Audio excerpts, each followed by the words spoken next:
Hey, everybody. Welcome to the Decipher podcast. I'm Dennis Fisher here as always with Lindsay O'Donnell Welch to catch you up on this week's news, which has been a lot, Linz. It has been I feel like we say this every week, but this week has really been kind of an avalanche of things in a bunch of different ways. It's not just bugs or malware, but we got like large scale platform data breaches. We have CISA up to some shenanigans. We have all kinds of stuff going on. So plenty to dig through. Yeah, it's really felt relentless. And you know it's bad when there's a major incident announcement over the weekend, which you actually covered. God bless you on Sunday. Yeah, that was a kind of a throwback to like my old threat post days when we were just like putting up like 8 pieces of content a day. Just like all the time. Yeah, I was just sitting on my couch watching golf and happened to see somebody tweet about that. That we're talking about the Vercel intrusion that, yeah, was disclosed, I guess, Sunday afternoon sometime here in the US. And there was not a ton of information about it at the time. There was a very short, maybe 2 or 3 paragraph security advisory that essentially said, we've uncovered a security incident. We're aware of it. It affects a subset of our customers. They didn't quantify what subset meant. They still haven't, to my knowledge. They've just continued to say subset, although they've said it's widened since then. Mhm. And they said it started with a compromise of a third party tool. Over the course of that afternoon and a couple of the next day and the next day, a little more information came out. I think it was Monday or Tuesday. Context AI, a company I'd never heard of, but these are the times we live in. They're just AI companies that you've never heard of every single day. They put up their own security advisory saying, in so many words, we were the compromised third party app, and it turns out that apparently one single Vercel employee had used this app, this AI app, internally. That led to some Google Workspace shenanigans on the Vercel network, which led to some, the rest of the consequences. And for people that don't know, Vercel is just a big platform that a lot of developers use. It and as such, it holds a lot of secrets. Secrets meaning API keys and things like that, not like national secrets, but secrets in the security sense. So people got very, very worried when this first came to light on Sunday, and there was a lot of talk among our security researcher friends and developers and folks like that about what the downstream impacts of this could be. And I haven't seen too much in that realm yet. I haven't seen too many other companies or individual developers coming out and saying, shit, this got me, or anything like that. It was more a bunch of sort of proactive, hey, everybody rotate your keys, check your logs for suspicious activity. Here's what to look for, that sort of thing. But it was one of those incidents that moved really quickly and also just kind of shows how many of these platforms there are out there that if they get hit, that obviously this isn't Cloudflare or, it's not AWS or it's not Azure, but if something like this happens to a platform that's used by a big chunk of people, the effects are, potentially really, really scary. Yeah, I agree. It seemed like at first everyone was kind of holding their breath with this platform just because of that proliferation potentially of how what it could impact. But and the other thing too that sticks out to me about this incident, but really like a lot of the incidents that we've seen over the past however many months, is that just the basically because all these platforms are so dependent on each other, or like so many employees use unauthorized third party services or things like that, like Yeah. when the information was coming to light about this incident, it was pretty funny. Like, first we heard from Vercel in that brief security advisory, then we heard from Context.ai about what their perspective was and how, because of it was an upstream, breach that Yeah. went down towards them. And then we also heard someone else came out and said, hey, there was like an info stealer that was involved in this as well. Like I guess Yeah. there was like a Luma stealer infection that was part of all this too. So there's so many different components there and so many different ways that threat actors are able to kind of get through to, finally end up in that one single instance of this employee that I Yeah. think it's just like there's a lot there. There's a ton. And I do think that I don't know that one of, this isn't related to AI in general to me, but the fact that this was an AI tool that was, sort of the root cause of this in general, doesn't really matter to me. What matters is you have an employee, you know, what looks like downloading and using a tool that maybe wasn't, um, maybe their IT department wasn't totally aware of or hadn't sanctioned, which is something that happens at every company across the world every single day. No matter how tight your controls are and how tight your policies are and how conscientious your users are, everybody does that stuff all the time. Everybody is using some unapproved AI tool or, productivity tool or podcasting app or whatever it happens to be. And threat actors know that. They're just like, look, if I can find a way to get my claws into, even a relatively popular app or tool, it's, Katie bar the door. Yeah. All, Game who over. knows what. Yeah. Yeah. Yeah. So yeah, I wanted to read a little bit of, there was that initial security advisory that I mentioned that came out Sunday afternoon, and then they've been updating the advisory sort of as they go. The advisory is good now. There's a lot of information in it, and they've unlike some vendors, they're saying here's what we've updated this time. So there's a good timeline there that you can look at.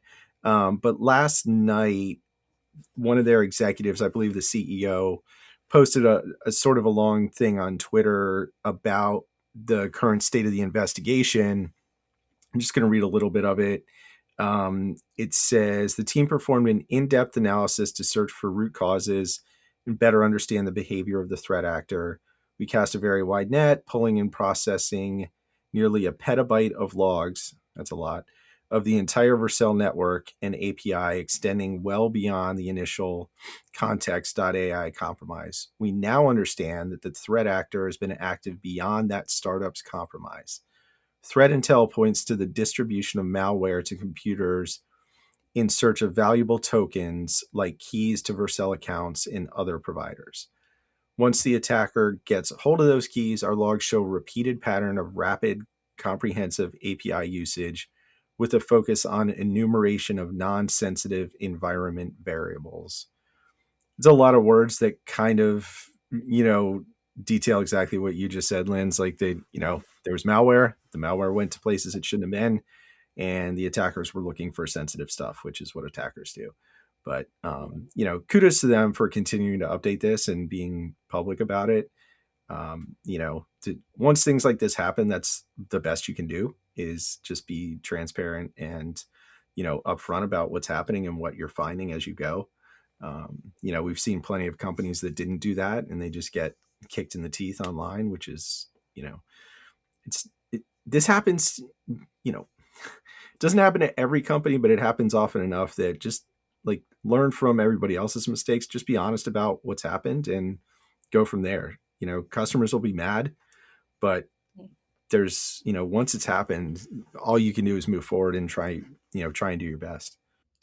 Yeah, yeah. I mean, I think they've been pretty transparent and pretty good about updating. I wish we had more details about kind of the impact net in terms of the customers, but I'm sure, they're reaching out to customers and everything, or impacted people, with kind of what they're finding, which is good.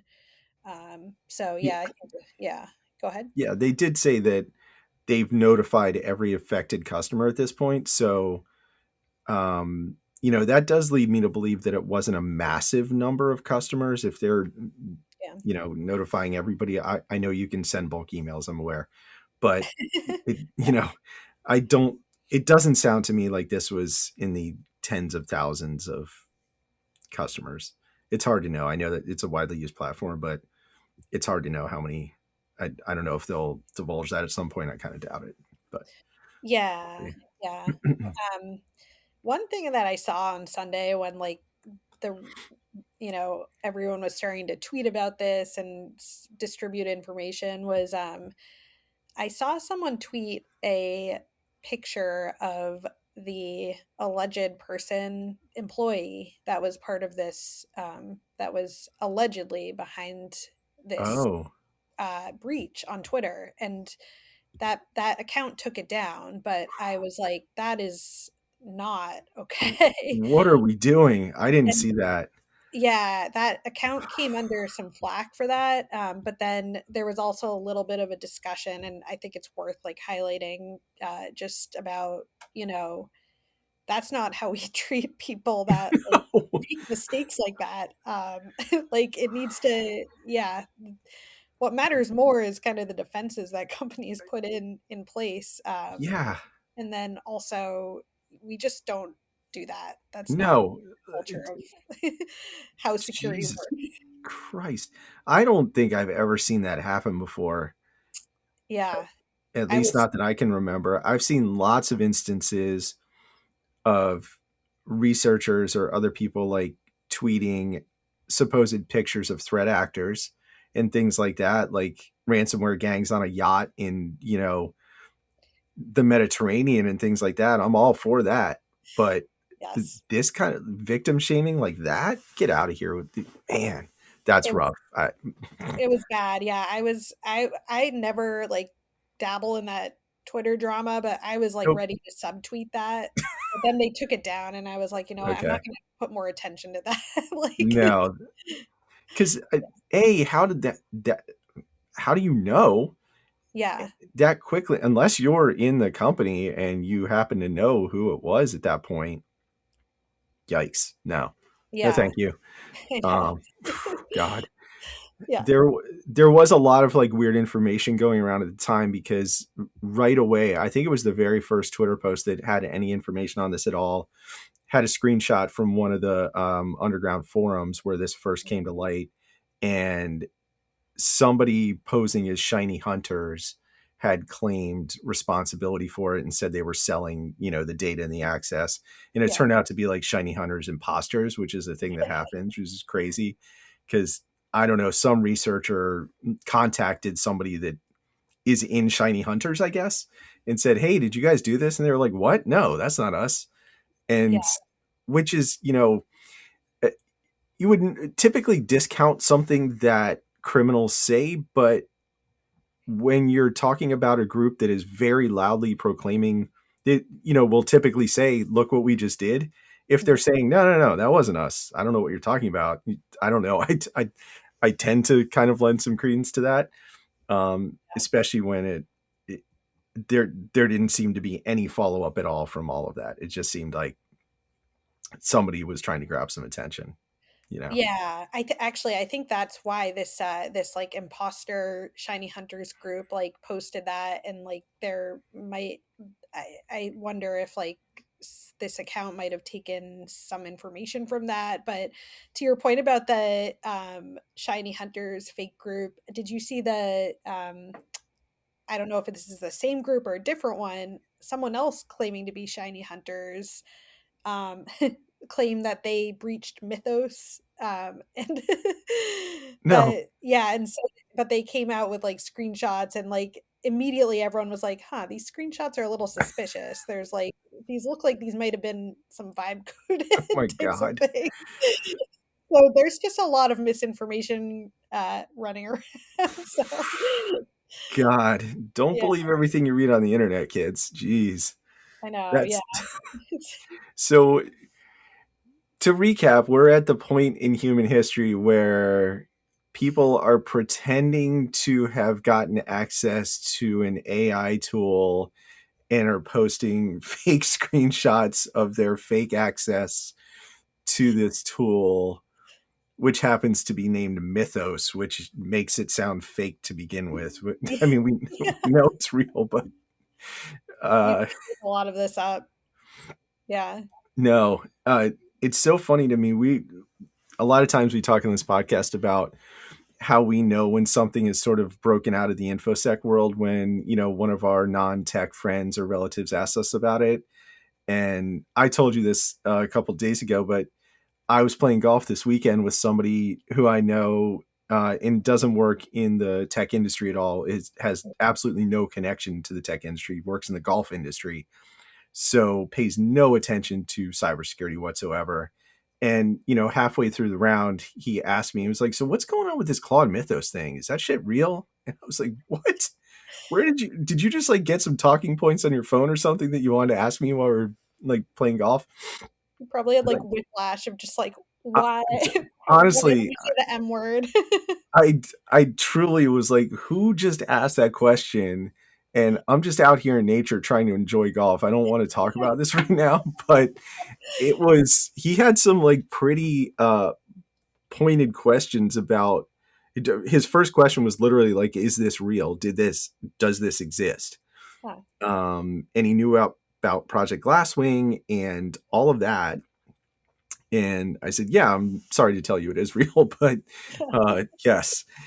But he had lots of questions about like AI usage and what it's doing to the environment and how this is going to affect jobs in cybersecurity and elsewhere. And, I Yeah. didn't have any happy news for him on that respect, but it was just one of those weird, cognitive dissonance moments where you're like somebody that works for a golf magazine is just asking me about AI in cybersecurity research. Like, Yeah, oh God, we can't escape it, Lens. It's everywhere. I know. I like in 10 years down the road, do you think that will like people will look back at the announcement of Mythos and like it can be compared to like I don't know, what's like some of the biggest things that you remember over the past like I ever? mean, yeah, things like, on the malware side, things like the Code Red Worm or Yeah. SQL Slammer or things like that, or yeah, the rise of like large scale botnets or things like that. But those all happened over a relatively gradual period of time compared to what we're seeing now with this. Hmm. But I do think that this specific moment in time, like this last probably like 3 to 4 weeks that this has all been happening, will probably be, sort of looked at as like the beginning of something. I don't Yeah. know what, whether that's going to be a positive or a negative sign, but I was in a signal chat with some of our friends on the research side of things and a few CISOs in there too. And they were essentially saying, whatever you think about Mythos's capabilities, real or hype, or whether a lot of it is marketing, which, I tend to think there's a healthy dose of that in there. Hmm. But that's what companies do. Yeah. Uh, it's probably, the leading edge of a large wave that we're about to see because you're seeing too many smart people saying that and using Mythos and other frontier models in ways that literally were not possible 3 months ago. It Hmm. hadn't really even been considered in a large way 3 months ago. Um, so yeah, I do think that this is probably some sort of the beginning of something, whatever that ends up being. Yeah, I know. I and like I don't want to go down the Mythos rabbit hole again, but like I feel like the when you think of AI, like I don't know, I think I mean we talked about this even in the beginning of this podcast, but like there's people are just trying to figure it out on in businesses and everywhere else. Yeah. Like you've got businesses with these shadow AI problems, just like we just saw with Vercel. And then on the other side of the coin, like, I think threat actors are probably, and we've seen this with many other things outside of AI, but threat actors are able to move fast, move quick in how they in their operations. So like, I'd imagine there's probably some behind the scenes like organization happening in terms of like how they're finding out how to use these tools and sharing that information and things like that. No So doubt. yeah, so yeah, we'll see. And yeah, I mean, whether they have their own, I'm quite sure that uh, Russian state actors and Chinese state actors, and I don't know, maybe North Korea, I kind of doubt it, but that level of threat actor have access to their own extremely leading edge AI models or LLMs that they're building on their own. Mhm. Or, maybe they have covert access to some of the, some of that, the Anthropic and OpenAI. I have no idea, but you can bet they're trying. But yeah, I will be interested to see, and I'm sure we're about to find out how threat actors are using these things to tune their attacks and that kind of stuff. I think we've seen it to a limited degree in the way that they're automating the development of phishing kits and phishing lures and some of the voice scam campaigns that we see, that sort of stuff. But we haven't seen it break through in a big way yet, I don't think. But I'm sure by this summer we'll all be talking about it at Black Hat or something of what's been going on in the last 3 months. Yeah. Yeah, definitely. But yeah, and if we are talking about mythos, I do need to mention the unauthorized access thing. Yeah, That was, yeah. I feel like that was just something where people saw that and were like, okay, this is the most cybersecurity esque story that I've ever seen. it was the most like infosec drama ass story that I've seen in a long time. Yeah. Yeah. It's I don't want to dig into that too much, but that some of the headlines I saw were some of the worst headlines I've seen in a Oh, long time. Like yeah. clickbait, scare tactic, nonsense headlines that you just like, come on. And then there's like 60 words in the story. You're like, what the fuck? Like they're screenshotting like a Discord post or something. It's just, oh God. It was classic. Yeah, it truly was. Yeah, I hated every minute of that. I tried to pull the ripcord on that real quick because you could tell that it was going to go down the drain like Yeah. very fast. Yeah. I've seen way too much of that. We're Um, sick of it. very much so. Yeah, I wanted to circle back. Let's get off the mythos thing for a second. Yeah. Like 3 weeks ago, let me see if I can find when exactly this was. April, yeah, 3 weeks ago, April 1st, there was the big story about the Axios NPN supply chain attack, which, did have a lot of downstream effects. Very Mhm. big story. We wrote about it. We talked about it a bunch of times on the podcast. Turned out to be a big thing. Even though the threat actor only had access to the maintainer's environment for, I think, what turned out to be less than 3 hours, it was like a very short window. Everybody can go back and read the stories to get all the details. But at the time, you and I sort of brought up the fact that CISA never said a word about this. There was no alert about it. There was no advisory. There wasn't even a tweet or anything from CISA on this pretty large incident in the ecosystem, which I would imagine probably had some effects in the federal government too. Yeah. I would bet a lot on that. And never heard anything from them. And then 2 days ago, I think CISA put out an alert about this. Yeah. And April. yeah, okay. 3 weeks later, they just put out an alert with no context of like, hey guys, sorry we're late, but just like, here's something that happened that we're aware of, and here a bunch of details. A bunch of people lost their minds because they thought it was another one. They thought it was a new incident affecting Axios. And,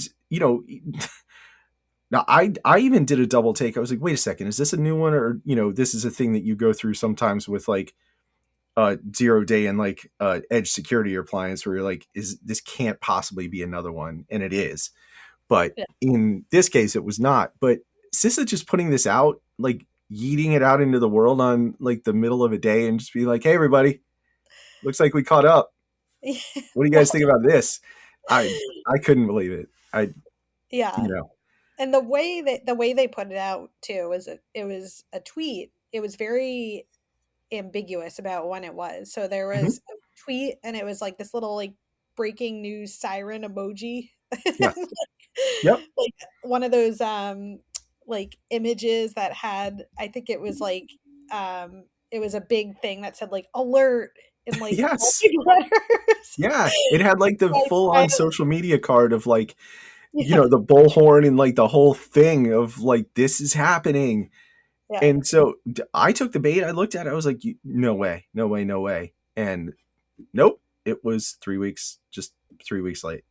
Uh, So yeah, giving people heart attacks yeah. right here. Yeah. Yeah. Yeah. And Yeah. this happens occasionally, or not occasionally, it happens all the time when they add um, a bug to the Kev, which is like, Mhm. that's understandable. That like that can happen weeks, months, years after the the vulnerability disclosure, right? Right. And but with something like this that isn't a Kev entry, it wasn't even one of those like joint advisories that they put out with NSA and the UK and Australian governments where they're like, here's some remediation guidance, or here's a snapshot of what all of these intelligence services are seeing on the threat landscape. It was Yeah. literally just like they turned in their homework 3 weeks late. We're like, is this good? I don't know. Yeah, that was rough. I Yeah. didn't love it. The Yeah. comments were pretty funny. Like someone tweeted, Rough. "This is like warning about a tornado 3 weeks after the fact." Yes. Yeah. And someone else said, "This is not LinkedIn. You're several weeks late."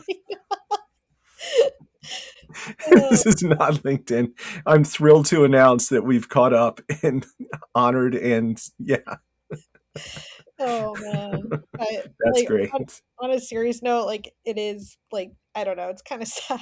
Like just like I mean, there is some major like budget and resource things going on at CISA and like other parts of the Yes. government, obviously, but like I feel like we got to see over the past like however many years, like just how like we saw CISA really be built up into this agency that had a lot more control over Yeah. everything.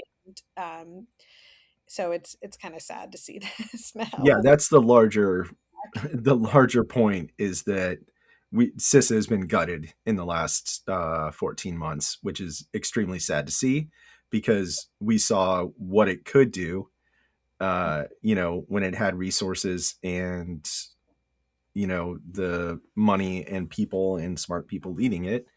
And now we're seeing the other version of that. And, Yeah, I know that the people who are still there are trying really hard and are doing a pretty thankless job most of the time.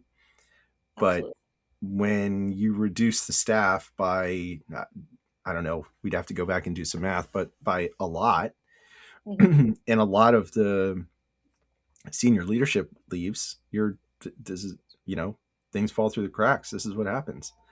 Yeah, And, this didn't turn out to be a national crisis, but that was a pretty big supply chain attack. And, yeah, there's still things happening from that. That wasn't a minor, malware campaign. That was a big yeah. deal.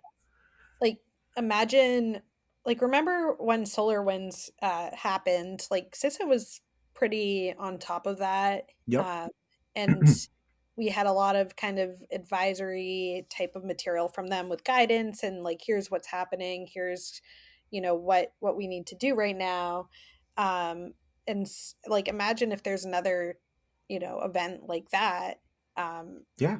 how companies are going to be looking for you Right. know some sort of help from the government. I don't think they're going to be able to get that, let alone the fact that, like, a lot of federal agencies depend on, some of the resources that CISA has to offer. So, Yeah, they all do. Yeah, they rely on them for incident response and mhm, investigation and all of that kind of stuff. And they're pretty diminished at this point, so their capacity to provide that stuff is not, it's not what it was. Which is sad to see. I don't want to harp on it, but it was just seeing that advisory 3 weeks late was just, it was kind of like a, you know wake up call. Not for us, but I mean, we pay attention to this stuff on a daily basis, but you mhm. just kind of point at it. You're like, this is what I'm talking about. Like, what Yeah, what are we doing? Like, I know. this is not how we're supposed to be doing it. Yeah, but yeah, I did see they had an advisory come out today. I mean, it was in conjunction with a bunch of other agencies globally, and I'm sure it's kind of Yeah. been, um, something that's being investigated for a couple months. But this thing about China Nexus covert networks of compromised devices, looking specifically at, you know, compromise small home office routers, IoT devices, and how um, Chinese threat actors are basically using these to create these like networks, and that can be like constantly updated and all these different Hmm. things. So, Yeah. um, so I saw that and I was like, okay, there's some sort of like Yeah, they're still doing stuff.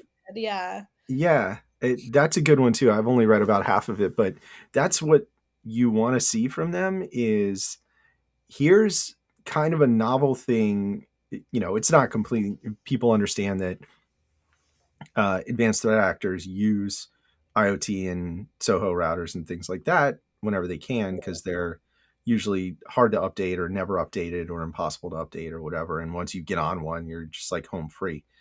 But it was a pretty detailed advisory of like, China state backed actors are using these as their main infrastructure in a lot of cases. And it's like shared infrastructure among these groups, Mhm. which, it lends another, is kind of another level, or layer of the complexity to the China problem. I think specifically is just how much those groups share TTPs and infrastructure and knowledge and all of that kind of stuff, and just how dedicated and like efficient they are. They, those groups understand what their assignment is, and they go and get it. Yeah. And they know what types of devices like, can be easily compromised or things like that. They understand kind of that attack vector really well. Yeah. If you want to like be like scared and depressed and just like annoyed sometime, go and read like an IoT report. Like, read anything having to do with like Mirai or any of those IoT botnets, or go and like dig through gray noises data on some of that kind of stuff. You just be like, oh, okay, literally like 90% of the TVs and appliances in America have some sort of rootkit on them at this point. Like, okay, I guess, yeah. Yeah. I And don't want to be scared or depressed. no, I know. Yeah, sorry, I know. We don't need any more. I know. We really don't. We like to bring you guys good news, but this isn't that Yeah. week, unfortunately. I know. Yeah, I was trying to think. Like, I was like, could we end this podcast with some sort of good news? And I really cannot think of any sort of No, any sort I of good can't news. either. Yeah, and we're both generally optimistic and upbeat people, but Yeah, it's been a bad week for optimists, unfortunately. yeah, yeah. Well, there's always But next week. yeah, there's always next week. Who knows what you know fresh horrors await on the other side of the weekend? You never know. You never know. Even The if good you're news playing is it's golf, you might right. be Yeah. popping Well, again. I can't even escape from it on the golf course. Uh, who knows? It's crazy. Man, even like a couple weeks ago, I was on FaceTime with my daughter at Mhm. college, and one of her friends who I know pretty well jumped in to ask me like a AI question, and I was just like, no, no, I'm not. I don't want to talk to you guys about AI. Just stop. I don't want to do this. I want to hear about you guys like going out to the bars and having fun. I don't want to talk to you about AI. Yeah, yeah. I'm I sorry. know. There needs to be like a safe word for AI, like, just, like, get away. Honestly, Yeah. yeah. Like just maybe that's our next T-shirt. Like, Yeah, yeah. please don't ask me about AI. Yeah. Yeah, I will not talk to you about it. I refuse. But on the, I guess on the good news side, we've been threatening this for a while, but we do have the podcast scheduled with your colleague John Hammond to do Black Hat, the movie, I'm which excited. if I think we're doing that about 4 weeks from now as we're recording this, so like a month out. That gives everybody plenty of time. Go and watch this absolutely bonkers movie. It's on Amazon Prime. I don't know if it's free right now. Sometimes it is. Um, I discovered a couple weeks ago that I had at some point purchased this movie from Amazon Prime. So, Really? yeah, yep. Because I went to watch it and it was like, you own this. Like, I do. When did I pay $20 for Black Hat? But That's a apparently I question did. in Nimbus. Yeah. I think it was when we did the first podcast about it, which I think was before you even joined Decipher. I think it was me, Pete, and Lindsay or I was Zoe. Zoe.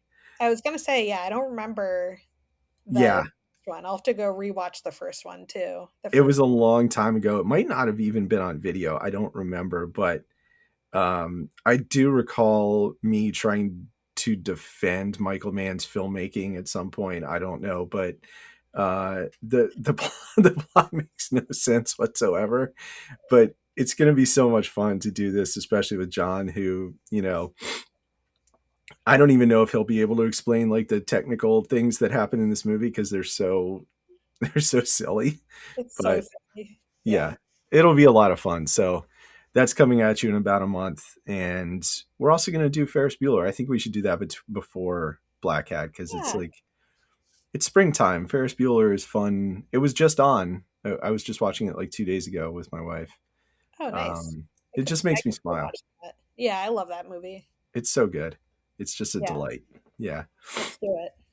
So, and it's always funny to see, Cameron, like if you watch Succession, Yeah. seeing him as like a, however old he was in Ferris Bueller, like 19 or 20, you're just like, oh my God. And he's on Rooster now, which I know that you watch.